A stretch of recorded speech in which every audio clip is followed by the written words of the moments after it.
अन्य सभी राज्यों से आए हैं। मैं सभी से अनुरोध करना चाहूंगा कि जब तक हक और स्वाभिमान की लड़ाई लड़ने वाला आपका लीडर नहीं जाएगा, तब तक इस क्षेत्र का, इस समाज का आने वाले भविष्य का कुछ नहीं होगा। जब तक अब आवश्यकता की लड़ाई लड़ने वाला लीडर विधानसभा लोकसभा में भेजोगे, तब तक आने वाला भविष्य गर्त में जाता दिखेगा आप सबको, और इसके जिम्मेदार हम सब होंगे। हम दूसरे समाज को, दूसरे नेताओं को जिम्मेदार ठहराते हैं, लेकिन इसके जिम्मेदार हम सब होंगे, क्योंकि वो तो दूसरा लीडर तो किसकी बजाएगा? हाईकमान की, क्योंकि टिकट हाईकमान से मिलती है। और ये ताकत रखो, और हमारे डूंगरपुर 84 वालों से सीखना पड़ेगा।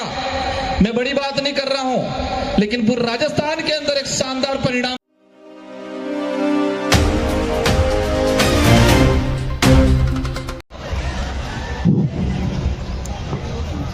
अगले वक्ता को मैं मंच पे आमंत्रित करने से पहले very young and dynamic political leader, दूसरी टर्म एमएलए वाला इलेक्शन जीतकर 84 से आते हैं राजस्थान से, तालियों के गड़गड़ाहट से राजकुमार रोज को मैं ससम्मान मंच पे आमंत्रित करता हूं। आप राजकुमार रोज जी। जनप्रतिनिधि से हम ऐसी आशा रखता है कि वो शॉर्ट एंड स्वीट में अपना स्पीच रखे, क्योंकि पूरा दिन उन्होंने सुना है जनता की आवाज, तो अभी जनप्रतिनिधि की आवाज हम सुनेंगे। आप राजकुमार जी।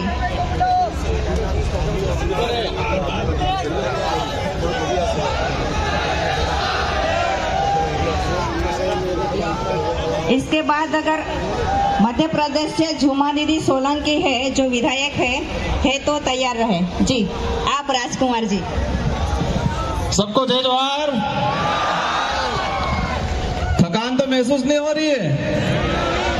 संचालक महोदय ने कहा है बहुत शॉर्ट एंड स्वीट में बोले। मैं कोशिश करूंगा कि मेरी भावना, मेरी बात बहुत कम शब्दों में, बहुत कम समय में रखूं। 31वां आदिवासी सांस्कृतिक एकता महासम्मेलन में विभिन्न राज्यों से और अन्य देशों से पधारे हुए हमारे अतिथि, हम सब यहाँ पर एकत्रित होके हमारे आदिवासी समाज को किस दिशा में ले जाना है, हमारे आदिवासी समाज के संवैधानिक हक अधिकार और हमारे आदिवासी समाज की संस्कृति का संरक्षण संवर्धन को लेके चर्चा कर रहे हैं।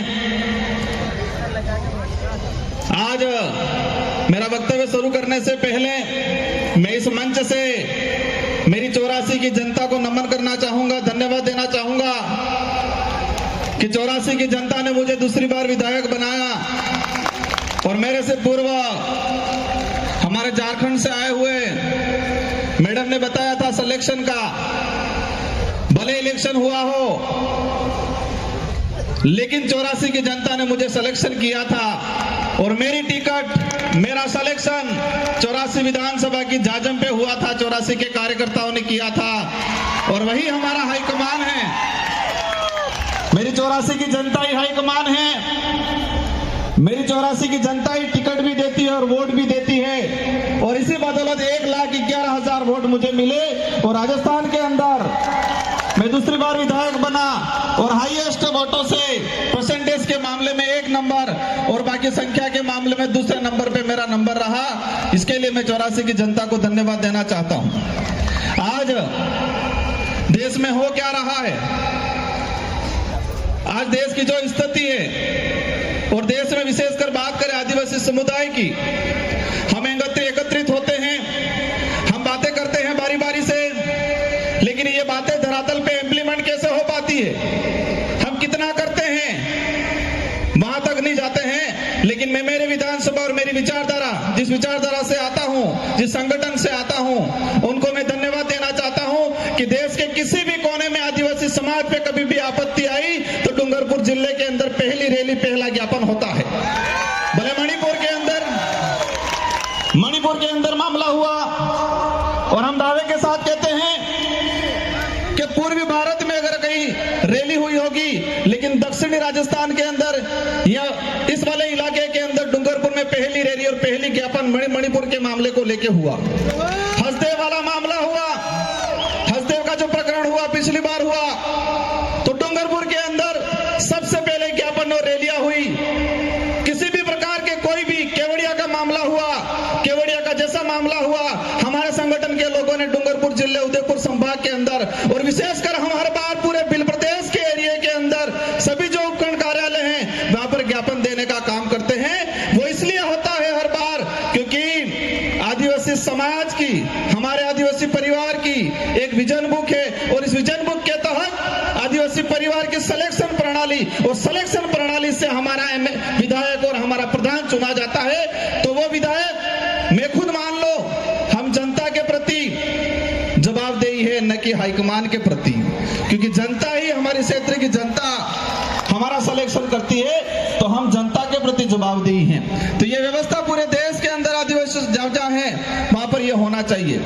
आज हम बातें कर रहे हैं कि हमारे पूर्वज ने इतना बलिदान दिया।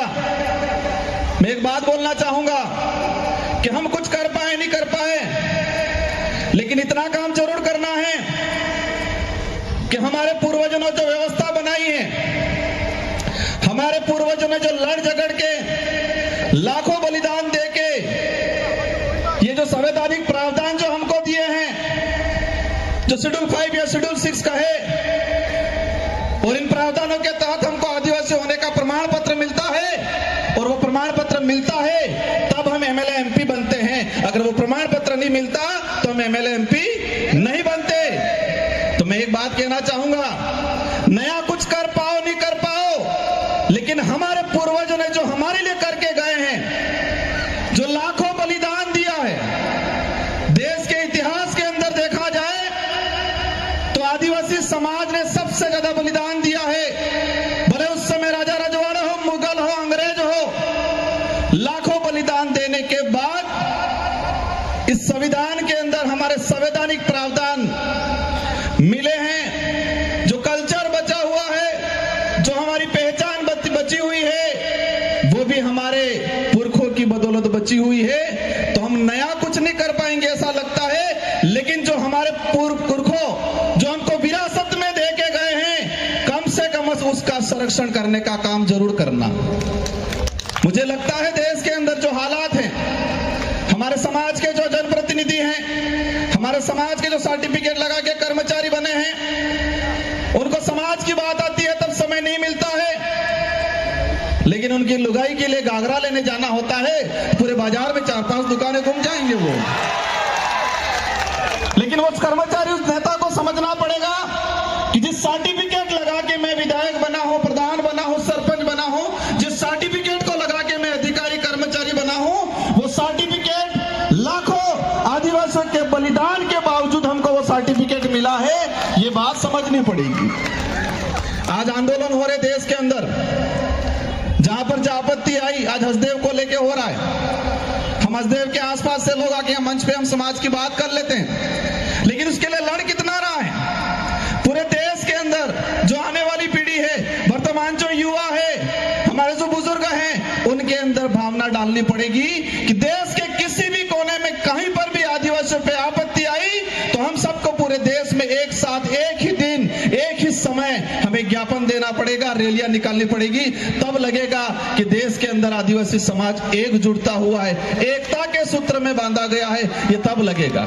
आज देखता हूं मैं आंदोलन की बात, आज यूसीसी समान नागरिक संहिता, मैं उसकी बात इसलिए कह रहा हूं कि मेरे पूर्व पैसा एक्ट की बात हुई, मेरे पूर्व 13(3) की बात हुई, लेकिन समान नागरिक संहिता अगर देश में लागू होती है तो क्या पैसा एक्ट पे असर नहीं पड़ेगा? मैं सवाल करना चाहूंगा कि यूसीसी लागू होती है तो क्या हमारा संवैधानिक प्रावधान शेड्यूल 5, शेड्यूल 6, एट्रोसिटी एक्ट, पैसा एक्ट, इस पे क्या हमारा असर नहीं पड़ेगा? लेकिन इसके लिए हम नहीं बोल रहे हैं।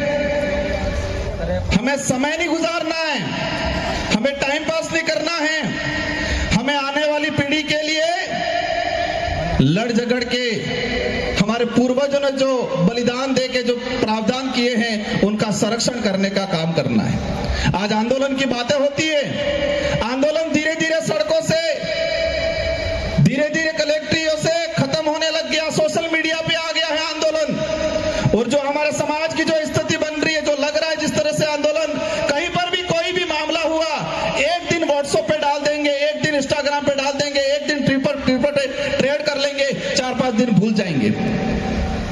मानसिकता है, समझना पड़ेगा। एक साइकोलॉजी गेम है। देश के अंदर जो लोग जिस तरह से आदिवासी समाज के खिलाफ कानून बना रहे हैं, उन लोगों ने पहले से हमारी मानसिकता को पढ़ लिया है कि ये लोग कुछ समय कुछ होगा, विरोध होगा, विरोध होने के बाद कुछ आवश्यकता वाली बात सुविधा फेंक देंगे और ये लोग आवश्यकता के लिए भागेंगे। आज देख रहे हैं हम, 1 दिन होता है, 2 दिन होता है, लेकिन सड़कों से आंदोलन, कलेक्ट्रेट से आंदोलन, विधानसभा से आंदोलन खत्म हो रहा है। और यही स्थिति रही 10 साल बाद। किसी भी मामलों को लेके किसी सड़क पे 5 लोग आंदोलन नहीं करेंगे, सोशल मीडिया पे लाखों आंदोलन कर लेंगे। और बड़े बड़े लीडर भी ये देखते हैं सुबह शाम कि मेरे कितने फैन फॉलोवर हैं, 2-4 लाख हो गए, 5 लाख हो गए, तो अपने आप बड़ा लीडर मान लेता है वो। किसमें मानते? समाज सेवी किसमें मानने लग गए हम कि फेसबुक, इंस्टाग्राम, ट्विटर पे हमारे फॉलोवर बढ़ गए तो हम बड़े समाज सेवी हो गए, यही मान रहे हैं आज। और इसी पे आंदोलन हो रहा है। और यही स्थिति रही तो आने वाले 10 साल बाद किसी भी कितना भी अत्याचार हो जाएगा, लेकिन सड़कों पे 100 लोग इकट्ठे नहीं होंगे। ये आदत में परिवर्तन करना पड़ेगा हम लोगों को। और आज देश के अंदर जो स्थिति बनी हुई है, हमें सबसे पहले यह तय करना है कि हमको सुविधा के लिए लड़ना है या स्वाभिमान या अधिकार के लिए लड़ना है। देश के अंदर हम सुविधा के लिए लड़ रहे हैं, आवश्यकता के लिए लड़ रहे हैं, लेकिन अधिकार और स्वाभिमान की लड़ाई नहीं लड़ रहे हैं। और हर मंच पे एक ही बात होती है, अगर स्वाभिमान या अधिकार की बात करेंगे तो आवश्यकता और सुविधा नहीं मिलेगी। और यही हो रहा है। ये माइंड गेम है कि देश के आदिवासियों को आवश्यकता की लड़ाई लड़वाओ, देश के आदिवासियों को उनको जो उपयोग में दैनिक दिनचर्या में आने वाली चीजें या शौचालय, बाथरूम की आवश्यकता की लड़ाई लड़ रहे हैं हम लोग। अधिकार की लड़ाई, स्वाभिमान की लड़ाई नहीं लड़ते। और कई मंचों पे देखा है मैंने, आवश्यकता की बात करो सब स्वीकार करेंगे, लेकिन अधिकार और स्वाभिमान की बात करते हैं तो वहां पर लगता है ये बात नहीं करनी चाहिए। भाइयों, अगर स्वाभिमान और अधिकार की लड़ाई नहीं लड़े तो आने वाले समय में जानवर और हमारे में कोई अंतर नहीं रहेगा। क्योंकि आवश्यकता की लड़ाई जंगल में रहने वाली सियार भी लड़ती है कि मुझे कब खाने का मिल जाए मैं खा लूं, और उसका पेट भर जाता है, वो सो जाती है, और फिर जरूरत पड़ती है, इसको आवश्यकता, इसको पेट को आवश्यकता पड़ी, वापस शिकार पे निकल जाती है, जब भी मिलता है खा के सो जाती है। तो हमें तय करना है कि स्वाभिमान की लड़ाई लड़नी है, अधिकार की लड़ाई लड़नी है, या फिर आवश्यकताओं की लड़ाई लड़नी है। और देश में मैंने कई, इतने कम उम्र में देखा मैंने कि हम आवश्यकता की लड़ाई पे ज्यादा फोकस कर रहे हैं, स्वाभिमान और अधिकार की लड़ाई पे ज्यादा फोकस नहीं कर रहे हैं। आज देश की जो स्थिति बन रही है, आज हम जनप्रतिनिधि, मैं खुद भी अपने आप को जिम्मेदार मानता हूं, और मैं हमेशा कोशिश करता हूं कि मेरे समाज के लिए, मेरे क्षेत्र के लिए और आने वाले भविष्य के लिए लड़ाई लड़े। वक्त ज्यादा हो गया है, लेकिन इस पांडाल में विराजमान अन्य सभी राज्यों से आए हैं, मैं सभी से अनुरोध करना चाहूंगा कि जब तक हक और स्वाभिमान की लड़ाई लड़ने वाला आपका लीडर नहीं जाएगा, तब तक इस क्षेत्र का, इस समाज का, आने वाले भविष्य का कुछ नहीं होगा। जब तक अब आवश्यकता की लड़ाई लड़ने वाला लीडर विधानसभा, लोकसभा में भेजोगे, तब तक आने वाला भविष्य गर्त में जाता दिखेगा आप सबको। और इसके जिम्मेदार हम सब होंगे। हम दूसरे समाज को, दूसरे नेताओं को जिम्मेदार ठहराते हैं, लेकिन इसके जिम्मेदार हम सब होंगे। क्योंकि वो तो दूसरा लीडर तो किसकी बजाएगा? हाईकमान की, क्योंकि टिकट हाईकमान से मिलती है। और ये ताकत रखो, और हमारे डूंगरपुर 84 वालों से सीखना पड़ेगा। मैं बड़ी बात नहीं कर रहा हूं, लेकिन पूरे राजस्थान के अंदर एक शानदार परिणाम दिया है, बहुत कम समय में, बहुत कम खर्चे में। और ये शिक्षा है कि वहां पर कुछ भी हो जाए, उस क्षेत्र की जनता जो चाहेगी वही होगा, क्योंकि वो स्वाभिमान की लड़ाई लड़ना सीख गया है, वो अधिकार की लड़ाई लड़ना सीख गया है। और हमारी क्षेत्र की जनता को पता है कि स्वाभिमान और अधिकार की लड़ाई हम लड़ लेंगे तो आवश्यकता तो अपने आप पूरी हो जाएगी। इन्हीं शब्दों के साथ आप सबको धन्यवाद, आभार, जय जोहार, जय भारत, जय आदिवासी, जय संविधान। जय संविधान। बहुत अच्छी भाषा में डायरेक्टली राजकुमार रोत जी ने बोला है, मुझे दोहराने की कोई आवश्यकता नहीं है। सुबह में जो हमारे जनप्रतिनिधि यहाँ पंडाल में हाजिर थे। तो बहुत सारे नेता यहाँ थे, इसमें से झूमा दीदी सोलंकी, राजेन मंडलोई जी